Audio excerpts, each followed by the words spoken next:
हमारी तो ऐसे कोई दिक्कत नहीं। और भी सही।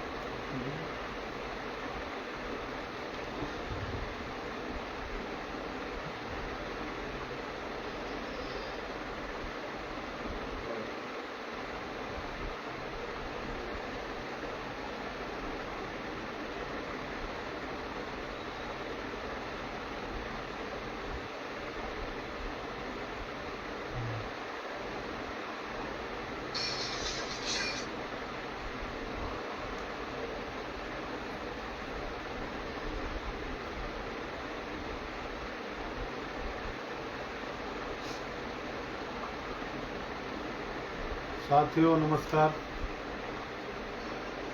सबसे पहले तो फेसबुक पर जुड़ने वाले तमाम साथियों का मैं स्वागत करता हूं। तो मैं आपसे अपील करता हूं कि ज़्यादा से ज़्यादा संख्या में इस लाइव से जुड़िए और एक विशेष मुद्दे पर हम लोग आज बात करने आए हैं। जो सुप्रीम कोर्ट का जो कल फैसला आया है अनुसूचित जाति में वर्गीकरण को लेकर, उस पर हम बात करेंगे। हम बात करेंगे पिछड़े वर्ग के वर्गीकरण के बारे में भी, पिछड़े वर्ग के लिए बने आयोगों के बारे में भी, और पिछड़े वर्ग में उन जातियों के बारे में भी जिनको आज़ादी के 77 साल बाद भी न्याय नहीं मिला, हिस्सा नहीं मिला। तो आप लोगों से हम निवेदन करेंगे ज़्यादा से ज़्यादा संख्या में इस लाइव से जुड़िए और कोई भी आपका सवाल हो तो कमेंट के माध्यम से हमें बताने का काम करें। आज का मुद्दा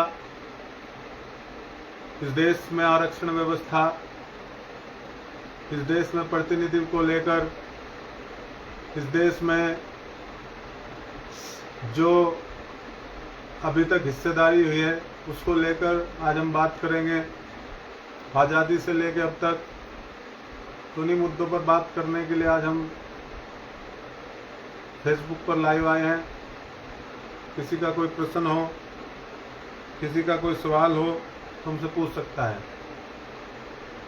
कल माननीय उच्चतम न्यायालय ने एक आदेश पारित किया और आदेश दिया है कि जो अनुसूचित जाति, अनुसूचित जनजाति है, उस कोटे के अंदर सब कोटा राज्य सरकार तय कर सकती है।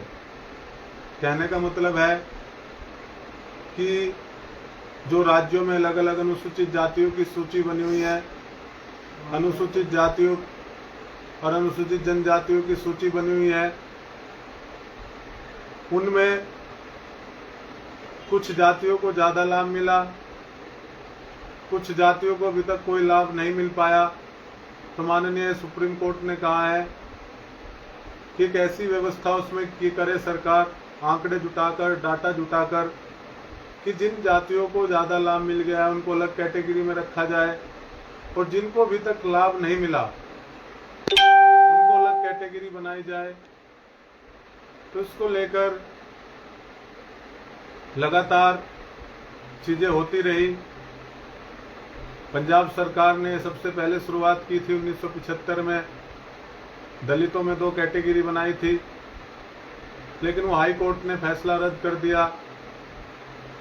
फिर पंजाब सरकार का फैसला सुप्रीम कोर्ट आया। आंध्र प्रदेश सरकार का 2004 में सुप्रीम कोर्ट ने 5 जजों की पीठ ने इसको गलत बताया कि राज्य सरकार डिवाइडेशन नहीं कर सकती। हाल ही में 7 जजों की पीठ ने कल एक ऐतिहासिक फैसला सुनाया है, जिसका अति पिछड़ी क्रांति मोर्चा और हम सब लोग स्वागत करते हैं। क्योंकि जो लोग पीछे रह गए, जिन लोगों को उनका हिस्सा नहीं मिला और जो लोग आरक्षण पाकर आगे बढ़ गए, सुप्रीम कोर्ट ने कहा है कि इसमें कैटेगरी बननी चाहिए और क्रीमी लेयर भी होना चाहिए। अब मान लिए एक आदमी आरक्षण से डीएम बन गया। जज साहब ने बात उसमें कही भी है। एक आदमी कलेक्टर बन गया, बड़ी पोस्ट पे पहुंच गया, तो उसके बेटे को, उसके बच्चों को सारी सुविधाएं मिलती है और वो फिर भी उस आरक्षण का लाभ लेता है। तो हम लोग ये आपको बताने आए हैं कि जो सुप्रीम कोर्ट ने कहा कि लाभ उन लोगों को मिलना चाहिए जो निचली पिछली पंक्ति पर खड़े हुए हैं। जो आदमी आरक्षण का लाभ ले चुका है वो क्रीमी लेयर के दायरे में आना चाहिए। तो सुप्रीम कोर्ट के इस आदेश का स्वागत करते हैं और हमारी सरकार, भारतीय जनता पार्टी और नरेंद्र मोदी जी की सरकार ने भी, एनडीए की सरकार ने भी इसके पक्ष में कहा है और कोर्ट में भी कहा है कि सरकार इसका समर्थन करती है। और माननीय मोदी जी ने तो पिछड़ों में अति पिछड़ों के वर्गीकरण के लिए 2 अक्टूबर 2017 को रोहिणी कमीशन बनाया, रोहिणी आयोग बना। रोहिणी आयोग ने पूरे देश में जाकर सर्वे किया पिछड़ों के लिए। उन्होंने पाया कि पिछड़ों में भी कुछ जातियां हैं जो ज़्यादा लाभ लेकर आगे बढ़ गई हैं, जो संपन्न जातियां हैं, जिनके पास ज़मीन है, जिनके पास साधन है। तो रोहिणी आयोग ने कहा इसको 3 कैटेगरी में बांटा जाए। वो रिपोर्ट पिछले साल राष्ट्रपति महोदया के पास है। तो सरकार से मांग भी करते हैं, अति पिछड़ा संगठन मांग भी करता है कि वो रिपोर्ट सार्वजनिक हो, वो रिपोर्ट पिछड़ा वर्ग मंत्रालय को भेजी जाए और वो फिर सदन के पटल पर रख के उसको लागू किया जाए, जिससे पिछड़ों को उनका अधिकार मिल सके। समय समय पर पिछड़ों के लिए आयोग बने। हनीछोद 340 जो था वो पिछड़े वर्ग के लिए बाबा साहब अम्बेडकर ने बनाया कि पिछड़ों की उन्नति के लिए, पिछड़ों को आगे बढ़ाने के लिए सरकार के पास अधिकार होगा। राष्ट्रपति अनुशंसा करेंगे कि एक पिछड़ा आयोग बनाया जाए और उस आयोग के लिए सबसे पहले 1953 में काका कालेलकर आयोग बना। काका कालेलकर आयोग की रिपोर्ट आई, उसमें भी कैटेगरी के लिए कहा गया। लेकिन यही कांग्रेस सरकार थी जो आज जातिगत जनगणना की बात करती है, जो आज कहती है कि जातिगत जनगणना होनी चाहिए। इन लोगों की 60 साल तक सरकार रही, कभी जातिगत जनगणना नहीं की। इनकी सरकारें थी, इनकी सरकारों में काका कालेलकर की आयोग की रिपोर्ट कचरे के डब्बे में चली गई, उन्होंने लागू नहीं की। गैर कांग्रेसी सरकार बनी, मंडल आयोग बनाया गया। मंडल आयोग की रिपोर्ट इंदिरा गांधी के टाइम में, राजीव गांधी जी के टाइम में पड़ी रही, वो प्रधानमंत्री रहे, लेकिन मंडल आयोग की रिपोर्ट को लागू नहीं किया गया। उसके बाद मंडल आयोग की रिपोर्ट सुप्रीम कोर्ट के आदेश के बाद लागू हुई। 27% आरक्षण पिछड़ों को दिया गया और 27% आरक्षण देने के बाद जो पिछड़ा वर्ग आयोग था उसको अगर संवैधानिक दर्जा देने का काम किया तो माननीय नरेंद्र मोदी जी ने किया। तो हम लोग अब ये मांग करते हैं, सरकार से भी मौका है कि सरकार, और हम इस मांग को लगातार उठाते रहेंगे। हमारी सरकार में कई नेताओं से बात भी हुई है कि पिछड़ों में भी अति पिछड़ा उत्तर प्रदेश में भी अलग होना चाहिए और इसके लिए समय समय पर भारतीय जनता पार्टी सरकार ने काम भी किया है। सबसे पहला आयोग वैसे उत्तर प्रदेश में 1975 में ही बन चुका था, छेदीलाल साथी आयोग, जिसमें पिछड़े वर्ग को बांटने के लिए कहा गया, लेकिन वो लागू नहीं हुआ। कांग्रेस की सरकार ने लागू नहीं होने दिया। उसके बाद 2001 में जब राजनाथ सिंह जी मुख्यमंत्री थे तो हुकुम सिंह की अध्यक्षता में भारतीय जनता पार्टी ने ही पिछड़ों के लिए सामाजिक न्याय समिति बनाई। जो अति पिछड़ी जाति है उनको अधिक हिस्सा मिले, उनकी भागीदारी भी शासन प्रशासन में हो, उनकी भागीदारी भी हर जगह हो, इसलिए उन्होंने सामाजिक न्याय समिति बनाई और सामाजिक न्याय समिति की रिपोर्ट सामने आई और उसके आधार पर आरक्षण को पिछड़ा, अति पिछड़ा और अत्यंत पिछड़ा में बांटने की बात कही गई। 3 कैटेगरी में पिछड़ा वर्ग को बांटने की बात हुई, लेकिन मुलायम सिंह यादव ने उसको नहीं होने दिया, सपा सरकार ने उसको नहीं होने दिया, क्योंकि सबसे ज़्यादा फायदा उसमें यादव बिरादरी ले रही थी। उसके बाद भारतीय जनता पार्टी की सरकार 2017 में बनी, पूर्ण बहुमत से बनी यशस्वी मुख्यमंत्री योगी आदित्यनाथ जी ने 2018 में इन्हीं जातियों का सोचते हुए इन्हीं जातियों के लिए राघवेंद्र कमेटी बनाई। राघवेंद्र कमेटी की रिपोर्ट आई। राघवेंद्र कमेटी की रिपोर्ट में आरक्षण को 3 हिस्सों में बांटने की बात हुई। जो मजबूत जातियां हैं उनको 7% आरक्षण 27% में से, और जो मिडिल क्लास जातियां हैं उनको 11% आरक्षण देने की बात हुई, और जो सबसे कमजोर जातियां थी उनको 9% आरक्षण की बात रखी गई। लेकिन किसी वजह से वो आयोग की रिपोर्ट भी लागू नहीं हो पाई। और हमारे देश के प्रधानमंत्री नरेंद्र मोदी जी, जो सबका साथ सबका विकास, जो एक पिछड़े वर्ग से आते हैं, जिन्होंने पिछड़ों के दर्द को समझा है, उन्होंने पिछड़ों के दर्द को समझते हुए और वंचित वर्ग भी आगे बढ़े, और जिनको हिस्सा नहीं मिला, जो पिछली लाइन में है, वो भी आगे आकर अपना हिस्सा ले। 2 अक्टूबर 2017 को गांधी जी की जयंती पर जस्टिस रोहिणी आयोग बनाया।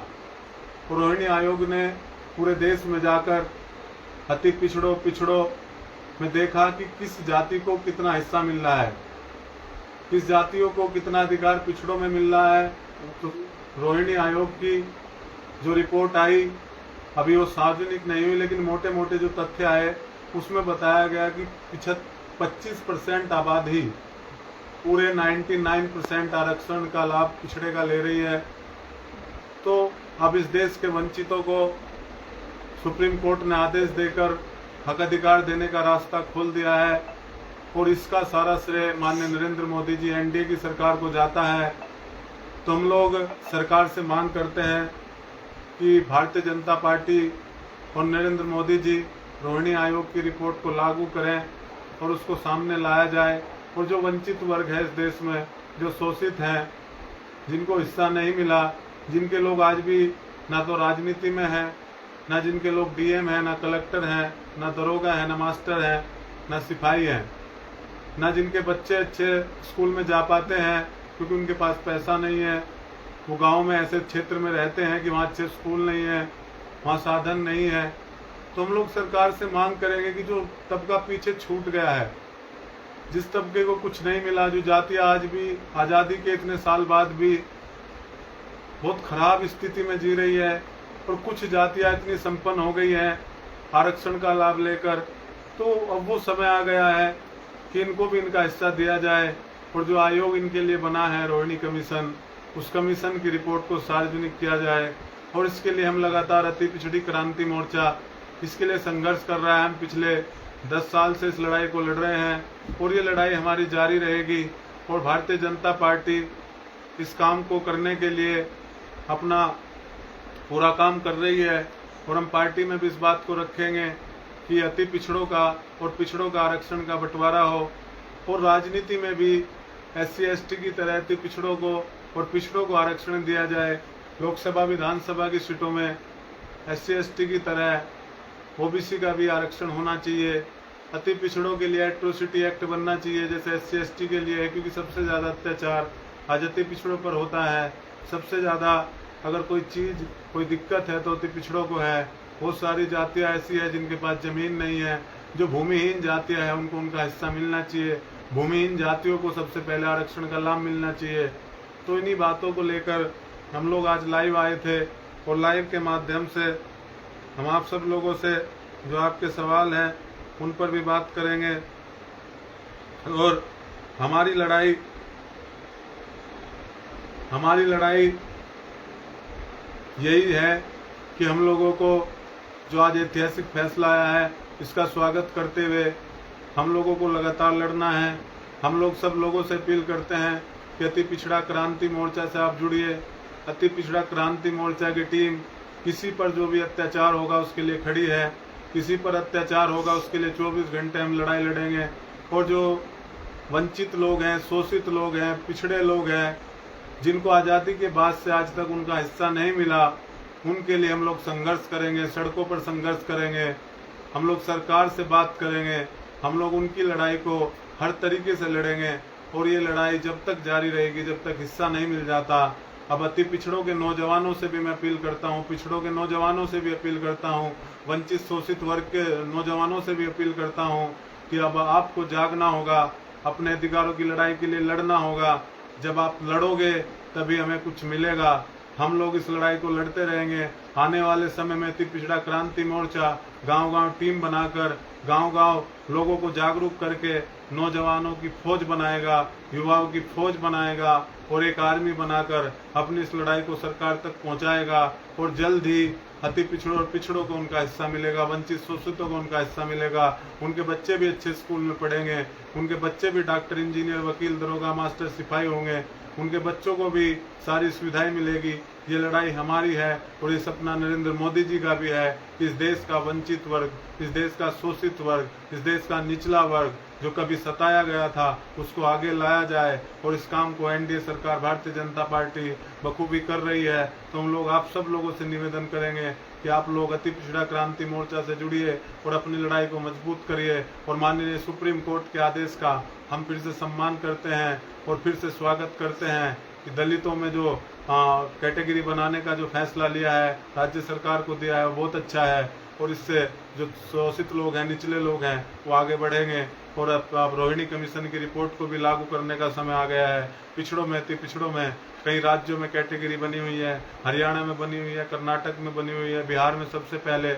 आज हम नमन करते हैं उस क्रांतिकारी को, आज हम नमन करते हैं उस देश के जननायक को, पिछड़ों के जननायक कर्पूरी ठाकुर जी को, जिन्होंने 1975 में ही पिछड़ा और अति पिछड़े को अलग कैटेगरी में आरक्षण देकर पिछड़ों और अति पिछड़ों को उनका हिस्सा देने का काम मंडल कमीशन आने से पहले ही कर दिया था।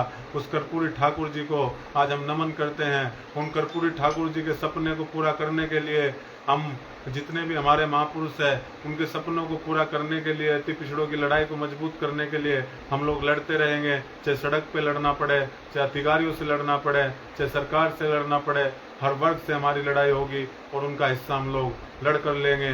बहुत बहुत धन्यवाद क्रांतिकारी, धन्यवाद आपका। जय हिंद।